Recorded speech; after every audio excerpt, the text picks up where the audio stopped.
Boa noite a todos. É uma alegria estarmos mais uma vez reunidos em torno da Palavra de Deus, em torno de louvores, de leituras bíblicas que nos remetem ao Natal, a essa celebração do nascimento do nosso Senhor. Hoje nós vamos ter um tempo de meditação em Mateus capítulo 1. É o início do Evangelho de Mateus, nós vamos estudar os primeiros 17 versículos. Se você é íntimo da Escritura, você já deve estar um pouco assustado. Porque o texto de Mateus, do capítulo 1, do verso 1 ao verso 17, é uma genealogia. E normalmente a gente pula as genealogias. Ou não, esse pecado só eu cometi na minha vida. No seu plano de leitura bíblica anual, quando chega nas genealogias, você também dá aquela leitura dinâmica, você também dá aquela fulano gerou fulano, pronto, terminou. E aí você segue à frente. Eu confesso que, por muito tempo, eu não lia, ou lia com bastante desinteresse, as genealogias da minha Bíblia. É o tipo de informação que não parece ter muito propósito para quem não está muito preocupado com minúcias históricas dos acontecimentos bíblicos. No entanto, Mateus inicia o seu evangelho com uma genealogia. Não parece a forma mais intrigante de você iniciar um livro quando você quer que o público continue lendo aquilo que você escreveu. Mas o Evangelho de Mateus começa no versículo 1 dizendo o seguinte: livro da genealogia de Jesus, filho de Davi, filho de Abraão. Mateus começa sua narrativa com a genealogia do Filho de Deus. Antes de falar do nascimento, ele fala da raiz. Antes da manjedoura, ele mostra a estrada que levou até ela. Genealogias normalmente parecem frias porque não contam feitos. É só uma lista de nomes. Mas nomes carregam histórias. Nomes carregam pecados, promessas quebradas e esperanças teimosas. Mateus começa o Evangelho dizendo para a gente que o Natal não cai do céu como um tipo de mito antigo, sem começo e sem fim. Pelo contrário, o Natal nasce dentro da história, com gente real, marcada pelo tempo. Mas ele não faz isso de qualquer forma. Ele monta uma genealogia escolhendo personagens principais dessa história, montados em 3 blocos. 3 blocos de 14 personagens. Ele mostra isso ao fim da sua genealogia, no verso 17, que diz o seguinte, Mateus 1,17. Assim, todas as gerações, desde Abraão até Davi, são 14.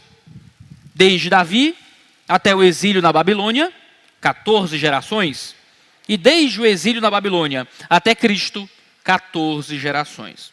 O que é que Mateus quer fazer com isso? Ele está ensinando algum tipo de numerologia barata, em que 14 é algum tipo de número cabalístico que abençoa a vinda do Messias ou algo parecido? Mateus tem pelo menos 5 propósitos ao estabelecer a genealogia em 3 blocos de 14 personagens. O primeiro é um propósito muito messiânico. Ele quer apresentar Jesus como o Messias davídico legítimo. O número 14, ele aparece como um tipo de código para a comunidade judaica da própria pessoa de Davi. Se você tomar o nome de Davi no hebraico, fizer uma equivalência entre números e letras e somar as letras do nome de Davi, você tem o número 14. Isso era uma prática muito comum de comunicação dos judeus naquele tempo.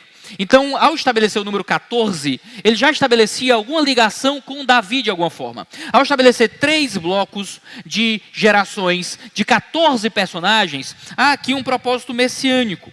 Ele está estruturando a sua genealogia de uma forma a ligar Jesus como filho de Davi prometido, como diz no Antigo Testamento. O seu segundo propósito é teológico e narrativo. Essas 3 séries marcam grandes etapas da história de Israel. De Abraão até Davi é o período da promessa. De Davi ao exílio é um período de reino e de fracasso. Enquanto do exílio até Cristo é o período da espera e da restauração. Mateus está dizendo que a história, por mais caótica que pareça muitas vezes, tem direção e culmina na pessoa de Jesus. Em terceiro lugar, ele tem um objetivo pedagógico e litúrgico. Genealogias eram memorizadas do mundo antigo. Hoje a gente pula as genealogias. A gente faz uma leitura dinâmica, mete um miguezinho para não perder muito tempo ali. O povo antigo memorizava genealogias. Então, ao montar as genealogias em bloco de 14, ele está ensinando uma memorização, uma pedagogia sistemática e numericamente organizada para que essa transmissão se propagasse mais fácil. Ele não escreve para uma comunidade que vai apenas ler o texto, mas para uma comunidade que escuta o texto e que memoriza o texto. Então, talvez lembrar das genealogias tenha algum propósito. Em quarto lugar, há um objetivo teológico mais sutil aqui. Mateus omite alguns nomes conhecidos do Antigo Testamento para ajustar a sua genealogia nesse esquema de 14 gerações. Isso mostra que o objetivo aqui de Mateus é menos fazer um registro cronológico e biográfico exaustivo. É mais trazer uma leitura teológica da história. A mensagem é mais importante que a contagem matemática perfeita aqui. O objetivo de Mateus é mais teológico do que biográfico. Em último lugar, um motivo claramente apologético. Mateus responde à pergunta central dos seus leitores judeus. Com que direito este homem da Galileia, esse Jesus, reivindica ser o Messias?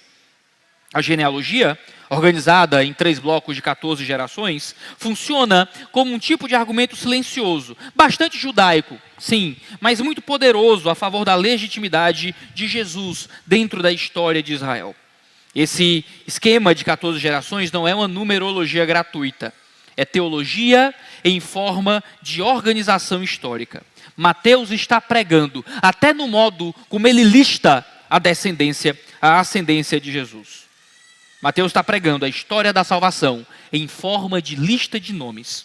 A pergunta não é apenas quem veio antes de Jesus, mas sim que tipo de história Deus estava escrevendo até chegarmos na pessoa de Jesus. A genealogia de Mateus não é uma linha neutra no tempo, não é uma lista de nomes aleatória. Ela tem movimento, ela tem tensão, ela tem direção e, acima de tudo, ela tem teologia. Vamos olhar para o primeiro bloco dessa genealogia, que fala da história da promessa, que vai de Abraão até Davi.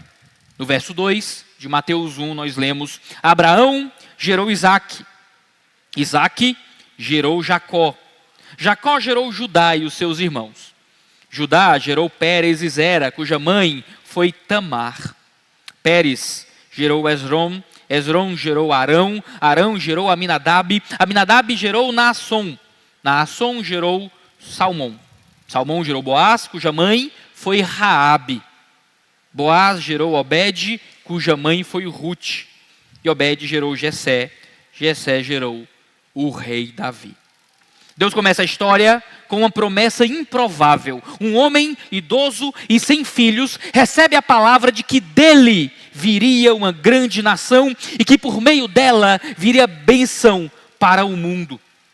Abraão aparece como o homem da promessa, sem evidência, sem terra, sem filho, sem idade, sem futuro visível.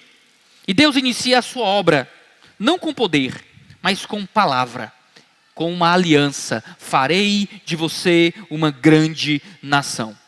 É a partir da aliança abraâmica que nós temos a vinda e o estabelecimento dessa fé nesse Messias. Em Gálatas 3,16, lemos: ora, as promessas foram feitas a Abraão e ao seu descendente. Não diz, e aos descendentes, como falando de muitos, porém como falando de um só, e ao seu descendente, que é Cristo. Na leitura aqui de Paulo, nos Gálatas, a promessa feita a Abraão é uma promessa que se cumpre de forma perfeita, não em Isaque, mas de forma perfeita nesse Messias prometido, o filho de Abraão, que é Cristo Jesus. Essa promessa, no entanto, não se cumpriu imediatamente. Ela se cumpriu através de uma linhagem cheia de rachaduras. A história fala que Isaque, filho de Abraão, gerou Jacó. Jacó, um homem enganador. Jacó é um nome que significa usurpador, alguém que é duas caras. Não sei se você sabe, meu nome vem de Jacó, o que é uma pena nesse sentido, não é? E Iago vem de Jacob, né, que é a ideia de Jacó no Antigo Testamento. E aí o nome dele é um nome muito terrível. É alguém que é enganador, que é um usurpador. Da descendência do Messias, da descendência messiânica, você não tem simplesmente homens perfeitos. Muito cedo, alguém tratado como um larápio aparece como a ascendência, a linhagem sanguínea do Filho de Deus. Depois de Jacó, nós temos Judá. Judá é alguém que vem de um irmão. E está aqui, já no início da história do Messias. Tamar entra na genealogia. Alguém que foi abusada no tempo do Antigo Testamento. Mas ela não entra como um escândalo, mas como uma lembrança de que Deus trabalha por meio de histórias quebradas. A Raabe, estrangeira e prostituta, está aqui, mostrando que a promessa nunca foi étnica, mas sempre foi graciosa a todos os povos. Uma promessa que alcança até mesmo mulheres que viviam vidas afastadas de Deus. Ruth, a moabita, revela que a fidelidade de Deus atravessa fronteiras e preconceitos. É intrigante que em genealogias antigas, mulheres nunca eram citadas. Apenas as cabeças da família, apenas os homens eram citados em genealogias nesse tempo. Quando Mateus registra uma genealogia de um herói, é a genealogia do Messias, ele não se furta de registrar homens cuja índole não era perfeita. Ele não se furta de registrar mulheres que não eram consideradas sequer como testemunhas válidas num tribunal, quanto mais cabeças de família para serem citadas em genealogias. Ele não se furta de citar mulheres que viveram vidas difíceis, sofridas, às vezes vergonhosas. Mateus já inicia sua genealogia mostrando para a gente que na família do Cristo havia gente quebrada. Jesus não veio apenas para alcançar pessoas quebradas. Ele nasceu de uma família quebrada. Eu sei que existem tradições do cristianismo que tentam montar uma visão quase heróica, quase impoluta da família do Cristo. Dizem que Maria não pode ter nascido com pecado, de que na verdade Maria concebeu Jesus sem nenhum pecado, ela foi protegida do pecado desde o seu nascimento, como se Maria fosse uma mulher completamente impoluta, porque o puro não pode sair do impuro, como Jesus nasceria de uma mulher pecadora. A verdade é que a genealogia de Mateus mostra que a família de Jesus, desde o início, é composta de homens e mulheres pecadores. Você tem prostitutas na família de Jesus, você tem enganadores na família de Jesus, você tem moabitas, adoradores de falsos deuses na família de Jesus, há mentirosos na família de Jesus, há também pessoas que sofrem na família de Jesus, há mulheres estupradas na família de Jesus, há pessoas que foram colocadas em situações terríveis, mas há reis na família de Jesus. Essa promessa tem vislumbres de cumprimento, porque a promessa desemboca em Davi. Davi é um rei que era pastor. Não é alguém que vem de uma linhagem abastada. Ele era um pastor, um rei improvável que foi escolhido por Deus. E aqui a história da promessa abraâmica começa a parecer ter um pouco de estabilidade. Há um trono, há uma cidade santa, há um reino. A promessa feita a Abraão começa a tomar forma por meio de Davi. O Natal começa aqui. Antes da manjedoura, Deus já havia preparado um rei completamente improvável, filho de Davi. Essa era a promessa do Antigo Testamento. Segundo Samuel 7, Deus promete a Davi um descendente cujo reino seria estabelecido para sempre. É o texto base da esperança messiânica davídica. No Salmo 2, Davi fala de um rei ungido de Deus que reinaria a partir de Sião como filho do Senhor. No Salmo 89, Deus jura manter para sempre a descendência e o trono de Davi. No Salmo 110, o Senhor entroniza o rei Davídico à sua direita. Ele concede um reinado eterno com função sacerdotal. No Salmo 132, verso 11, lemos: o Senhor jurou a Davi com firme juramento: do fruto do teu ventre porei sobre o teu trono. Em Isaías 9, o governo eterno repousa sobre um descendente de Davi que reina com justiça. Em Ezequiel 34, Deus levantará um só pastor, o meu servo Davi, governando um povo restaurado. Em Amós 9, a restauração da tenda caída de Davi aponta para a renovação do reinado davídico. O nascimento de Jesus mostra um Deus que não esquece promessas antigas. O Filho nasce porque Deus é fiel séculos antes. O Natal começa com um Deus que fala, que promete e que cumpre suas promessas, mesmo quando a história parece guiar para um rumo diferente. Ninguém que acompanha toda a história do Antigo Testamento, sem já saber do final da história, consegue ter muita fé de que por meio de tanta gente quebrada, de vilões e de vítimas, nasceria aquele que reinaria para sempre. Mas Deus promete e Deus cumpre. No entanto, a promessa passa por outros momentos de instabilidade. A promessa encontra poder no reinado davídico. Mas quando a promessa vira poder, às vezes as coisas se perdem. Nosso segundo bloco de genealogia é a história do fracasso, que vai de Davi ao exílio na Babilônia. O verso 6 diz: e o rei Davi gerou Salomão, cuja mãe foi aquela que tinha sido mulher de Urias. Salomão gerou Roboão, Roboão gerou Abias, Abias gerou Asa, Asa gerou Josafá, Josafá gerou Jorão, Jorão gerou Uzias, Uzias gerou Jotão, Jotão gerou Acás, Acás gerou Ezequias, Ezequias gerou Manassés, Manassés gerou Amon, Amon gerou Josias, Josias gerou Jeconias e os seus irmãos no tempo do exílio na Babilônia. Israel recebe um rei segundo o coração de Deus em Davi, mas o rei se corrompe, o reino se divide, injustiça cresce e o povo vai para o exílio. O Mateus parece um grande provocador do modo como coloca as coisas aqui, porque ele chama a atenção para coisas que os judeus adorariam esquecer.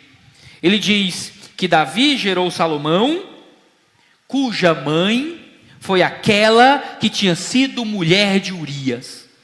Parece que Mateus quer pisar num calo e girar o pé. Quem foi a mãe de Salomão?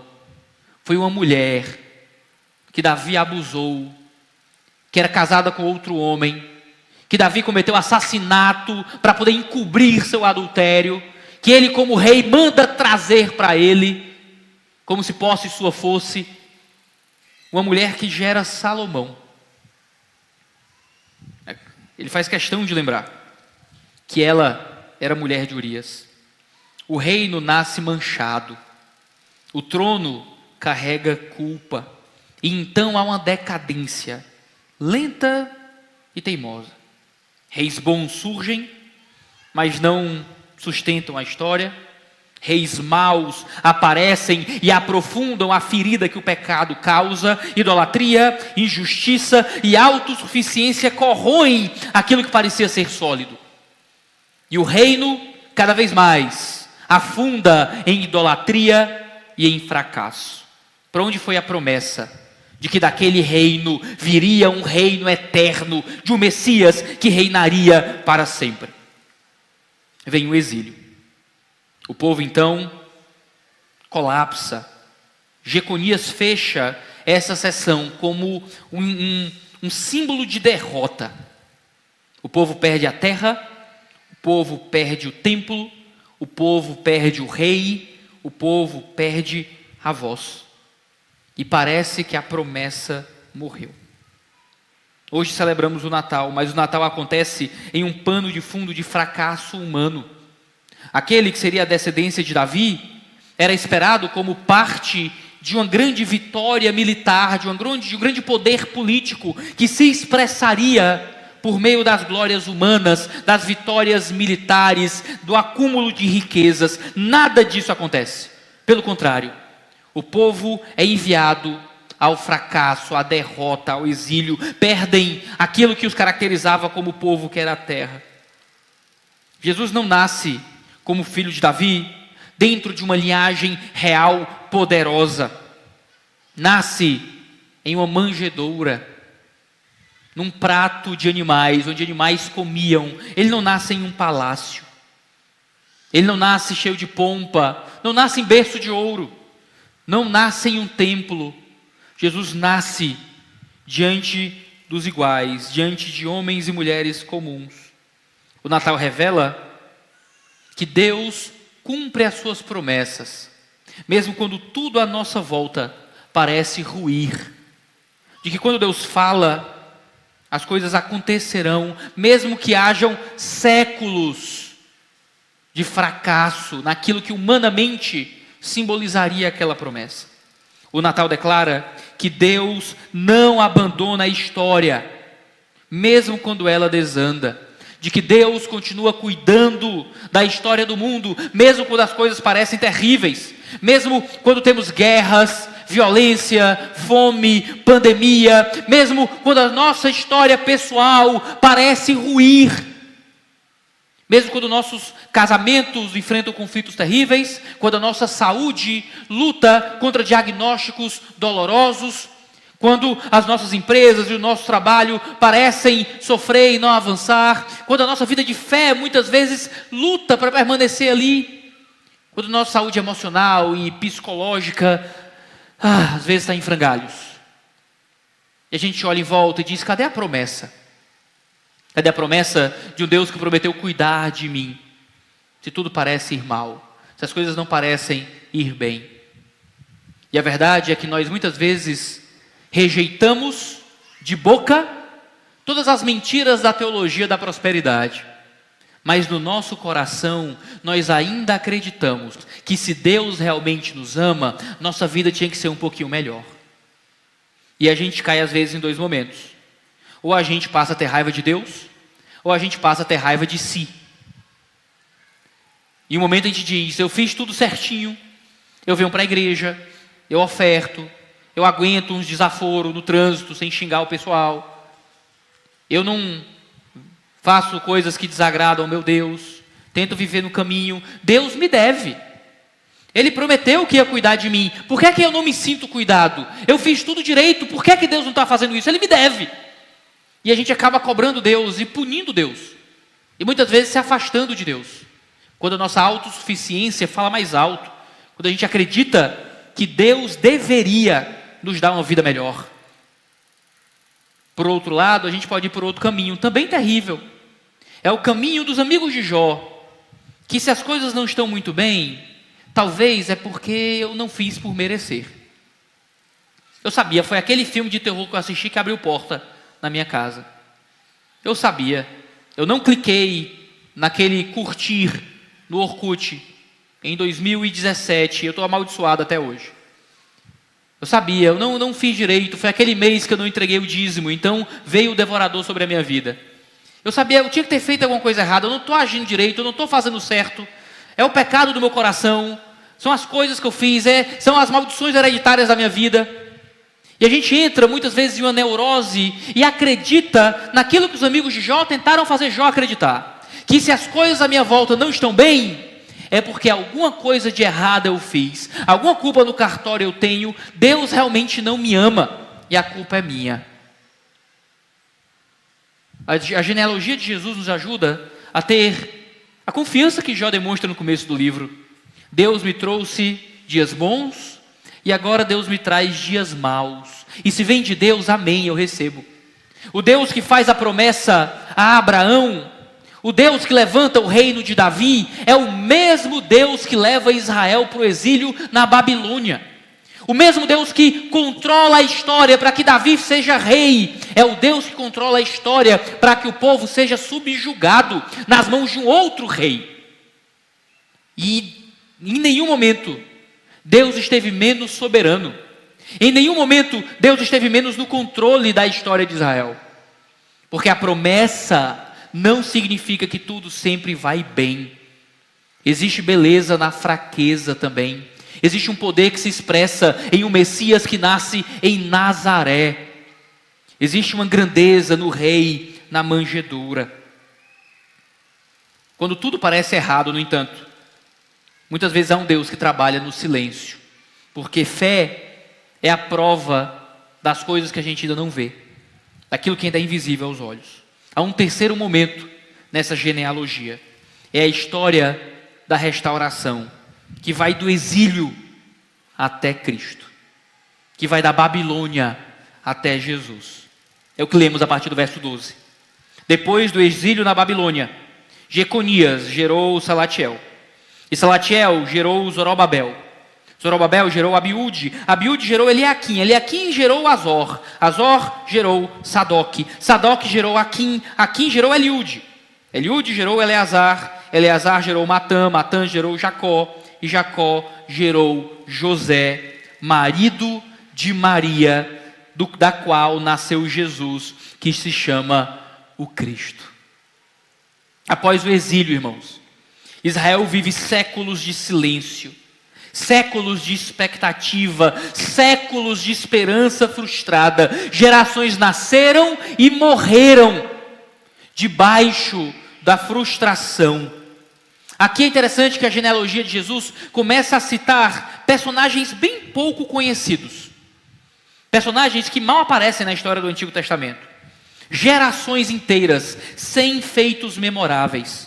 Séculos sem profetas. Séculos sem milagres. Séculos sem glória visível. Até Zorobabel, que aparece aqui, ele é um representante importante da história judaica. Ele representa a reconstrução de um templo que veio sem esplendor. Um templo pequeno que, quando os mais velhos viram, choraram de desgosto com a reconstrução do templo, porque sabiam da glória do templo antigo. O povo volta à terra, mas nunca recupera o que perdeu. A espera se alonga, a esperança cansa, até que o verso 16 muda tudo.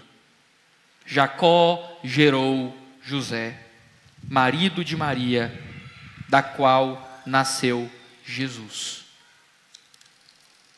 A genealogia para, porque finalmente a história acontece. O Messias não nasce do poder, nasce de uma obediência silenciosa. O Natal surge de uma restauração, de um reino que acontece na casa de uma mulher jovem e virgem, que ainda não havia casado e que recebe no seu corpo o poder do Espírito Santo para gerar a promessa. Deus entra na esfera humana. O silêncio de Deus, depois do exílio, encerra com o choro de um bebê que nasce para ser Deus. A restauração começa pequena, mas ela é definitiva. Ela é o fim da história. É nesse tempo de espera que Jesus nasce. O Natal anuncia que o silêncio acabou, de que a desesperança se encerra, não apenas para Israel, mas para toda a criação. O menino naquela manjedoura é o sinal de que Deus entra na nossa história, de que Deus se expressa e se manifesta como a nossa verdadeira esperança para transformar a história e cumpri-la. Ele surge diante de séculos e séculos, milênios de promessas, de esperanças, de vislumbres que nunca se expressam. Dizem que quem tem promessa de Deus nunca morre. E a história do Antigo Testamento é a história de homens e mulheres morrendo diante de uma promessa da qual eles só ansiavam. Que maravilha é sermos agraciados com termos nascido em uma geração que já viu o cumprimento dessa promessa. Eu lembro quando eu era mais jovem e eu lia o Antigo Testamento e dizia que Deus falava com Moisés como quem falava com um amigo. Vários encontrando Deus em sarça ardente, vendo e ouvindo revelações divinas. Eu dizia, eu queria viver nesse tempo, aqui que era bom. Eu tenho um livro para ler. Esse pessoal via Deus. Pô, era muito mais fácil você crer desse jeito, né? Muito mais fácil ser crente. Deus está aparecendo, está falando, está se comunicando com você. E aí Hebreus 11 vai dizer que aqueles personagens do Antigo Testamento dariam tudo para estar no nosso lugar. Foram homens e mulheres que morreram só vislumbrando a promessa. Eles só criam pela fé de que um dia o Salvador viria, de que um dia o Messias viria. Nós temos hoje aquilo que Moisés daria tudo para ter. Nós temos o Messias que já nasceu, que já cumpriu o seu ofício, que morreu numa cruz para consumar de forma perfeita a nossa salvação. A história do Natal, a história do nascimento do Messias, é a história da consumação de um tempo perfeito dado por Deus para nós. O Natal lembra que Deus trabalha em jornadas longas, de que Ele espera e monta o tempo correto para expressar a sua vontade. Gálatas 4:4 diz: mas, vindo a plenitude do tempo, Deus enviou o seu Filho, nascido de mulher. O nascimento de Jesus expressa a plenitude, a completude do tempo, a expressão máxima da história. Ele cumpre promessas em Cristo, onde fracassos foram suportados, onde esperas foram honradas. A genealogia de Jesus, queridos, é um espelho da nossa vida. Nossas vidas carregam promessas, nossas vidas carregam fracassos, nossas vidas carregam quedas, nossas vidas carregam, às vezes, os mais profundos silêncios. As nossas vidas, muitas vezes, são tomadas de vários momentos terríveis de exílio, onde parece que tudo aquilo que Deus prometeu para a gente nunca vai se cumprir. Onde a gente pode ser tentado a dar jeitinhos e ter filhos da escrava para ver se a promessa se expressa ou não.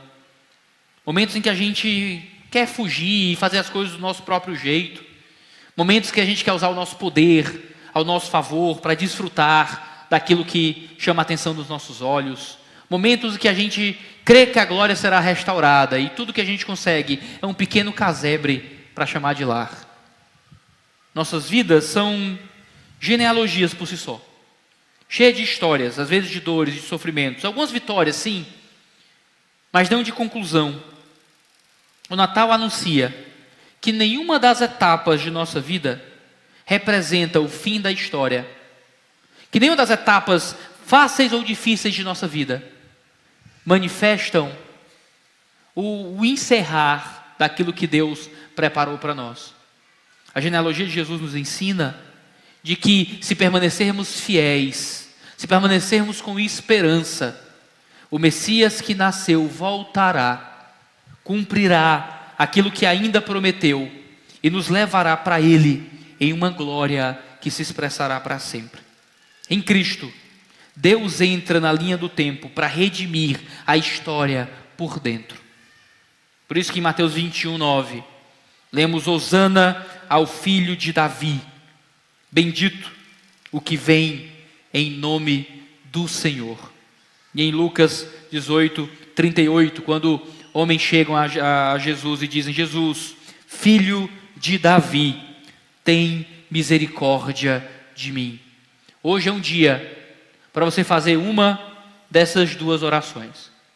Você já é um crente, você já conhece Jesus, você já dedicou a sua vida a Deus, você tem vivido uma jornada com esse Messias. Talvez seja a hora de você dedicar a sua vida com mais força, de você dedicar a sua vida com um compromisso diferente com o seu Cristo, dizendo: Hosana ao filho de Davi, bendito o que vem em nome do Senhor, glorificando esse Cristo com a sua vida. Mas talvez você veio convidado por um colega, por um membro da igreja. É Natal, e culto de Natal é aquele momento do ano.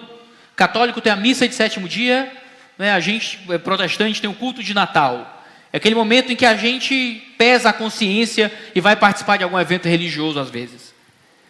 E talvez esse seja o momento em que Deus está te chamando. Que Deus quer que a sua história, a sua vida, toda a narrativa que Ele está construindo com você se expresse em uma promessa de finalmente encontrar um relacionamento com Deus. É o momento que você pode orar: Jesus, filho de Davi, tem misericórdia de mim. Vamos pedir isso para Deus, vamos orar a Ele, agradecer pela sua bondade e pedir que Ele expresse isso em nossos corações. Eu vou orar, você pode me acompanhar nessas orações antes de encerrarmos com mais um tempo de louvor. Senhor Deus, nós queremos te agradecer pelo Natal. Queremos te agradecer porque em todo o fluxo da história recebemos de Ti o cumprimento perfeito e absoluto. Recebemos de Ti um reino que será eterno. Entre nossos corações, Senhor, faz morada nele. Se ainda não te conhecemos, aqueles de nós que ainda não têm um relacionamento contigo, que possam encontrar no Filho de Davi misericórdia e graça e salvação para sempre. Perdoa os pecados, Deus. Converte os corações para que vivam contigo. Aqueles que te conhecem, Senhor, possam dedicar a sua vida em adoração, bendizendo o teu nome. Hosana ao filho de Davi, glórias ao filho de Abraão. Obrigado por ter nascido, por ter nos buscado, nos trazido para ti. Obrigado pela tua obra perfeita, Senhor. Obrigado por esse Natal. Se nós agradecemos e te louvamos, no santo nome de Jesus. Amém. Amém.